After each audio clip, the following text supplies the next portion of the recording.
అంటే మా Nambala Keshavarao alias Basavaraj, BR దాదా అని కూడా అంటారు ఆయన్ని. ఆయన చనిపోయిన తర్వాత ప్రధాన ఫోకస్ అంతా కూడా మన బలగాల ఫోకస్ హిడ్మాని పట్టుకోవడం మీదే ఉంది. సో దేశవ్యాప్తంగా ఇప్పుడు హిడ్మాని న్యూస్లో నిలుస్తున్నాడు. ఇతని పూర్తి పేరు మధ్వి హిడ్మా. ఇతనికి హిడ్మలు, సంతోషు, దేవ ఇలాంటి పేర్లు కూడా ఉన్నాయి. ఇతను 1981లో పుట్టాడు. దాదాపు 44 ఏళ్ళు ఇతనికి. ఇతను ఏంటంటే ఇప్పుడు సెంట్రల్ కమిటీలో మెంబర్ అని చెప్తున్నారు. అలాగే సెంట్రల్ మిలిటరీ కమిషన్ కూడా ఇతనే ఇన్ఛార్జ్ అని చెప్తున్నారు. సో అట్లా అది కాకుండా పిఎల్జిఏ అంటే పీపుల్స్ లిబరేషన్ గెరిల్లా ఆర్మీ, అంటే మావోయిస్టు పార్టీ అనేది పొలిటికల్ పార్టీ. ఆ పార్టీకి రకరకాల వింగ్స్ ఉంటాయన్నమాట. అందులో military wing PLGA, people's liberation guerrilla army. ఈ ఆర్మీలో ఫస్ట్ బెటాలియన్ ఉంటుంది. బెటాలియన్ 1, బెటాలియన్ 2 ఇలా ఉంటాయన్నమాట. ఈ ఫస్ట్ బెటాలియన్ కమాండర్గా కూడా హిడ్మా ఉంటున్నాడు. సో హిడ్మా ఈరోజు సరెండర్ అయిపోయాడు అనే వార్తలు వస్తున్నాయి. నిన్న మొన్న కూడా హిడ్మా దొరికాడని మొన్న ఒక వార్త వచ్చింది. అది తర్వాత ఈ మధ్వి హిడ్మా కాదు, అది కుంజం హిడ్మా అనేది తర్వాత క్లారిఫికేషన్ వచ్చింది. అంటే హిడ్మా అనే పేరు చాలా మందికి ఉంటాయి. ఇతను ముఖ్యంగా మురియా అనే ఒక తెగకు చెందినవాడు. దీన్నే బస్తరియా అని కూడా అంటారు. ఈ బస్తరియా మురియా తెగల్లో హిడ్మా అనేది కామన్ నేమ్ ఉంటుంది వాళ్ళకి. సో అలాంటి నేపథ్యంలో ఇవాళ మార్నింగ్ నుంచి కూడా ఒక వార్త అయితే వైరల్ అవుతుంది. అదేంటంటే సరెండర్ అయిపోయాడు హిడ్మా అని. ఎందుకంటే హిడ్మాని చంపేస్తారని ఒక వార్త బయటకు వచ్చింది. మనం ఇంకా అందరూ కూడా చంపేస్తారు కాబట్టి ఎవరి పాటికి వాళ్ళు సరెండర్ అయిపోదామని చాలామంది మావోయిస్టులు సరెండర్ అవుతున్న దృశ్యం కనబడుతుంది. ఈవెన్ మావోయిస్టుల పర్యటన మొన్న బయటకు వచ్చిన పర్యటనలో కూడా ఈయనకి కాపలా ఉంటున్న మొత్తం 60 మందిలో చాలామంది వెళ్ళిపోయి సరెండర్ అయిపోయారు. ఒక భార్య భర్త దళం, ఈయన సెక్యూరిటీలో ఉన్న వాళ్ళు కూడా ఇంపార్టెంట్ వాళ్ళు సరెండర్ అయిపోయారని కూడా ఆ ప్రకటనలో ఉంది.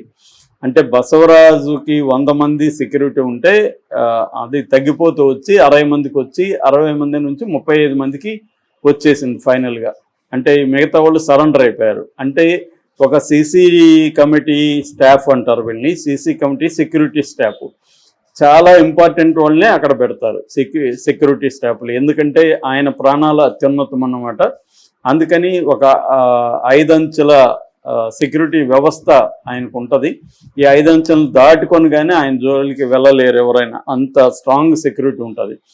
సో అంత సెక్యూరిటీలో 60 మందిలో చాలామంది వెళ్ళిపోయి, ఎంతమంది అని దాంట్లో లెక్కలు ఇవ్వలేదు కానీ చాలామంది ఇంపార్టెంట్ వాళ్ళు వెళ్ళిపోయారంటే అర్థం ఏంటి అంటే ఈ ఆపరేషన్ కగార్ ఎఫెక్ట్ అనేది మావోయిస్టుల మీద పడుతుంది. మావోయిస్టుల్లో కూడా ప్రాణాలు తెగించే పోతారు, వాళ్ళకి తెలుసు మనం ఎప్పుడైనా చనిపోతాం. కానీ చావు అబ్స్ట్రాక్ట్గా ఉండడం వేరు, కాంక్రీట్గా రావడం వేరు. చావుని దగ్గరకు వచ్చినప్పుడు నువ్వు నిలబడతావా లేదా అనేది ఇంపార్టెంట్.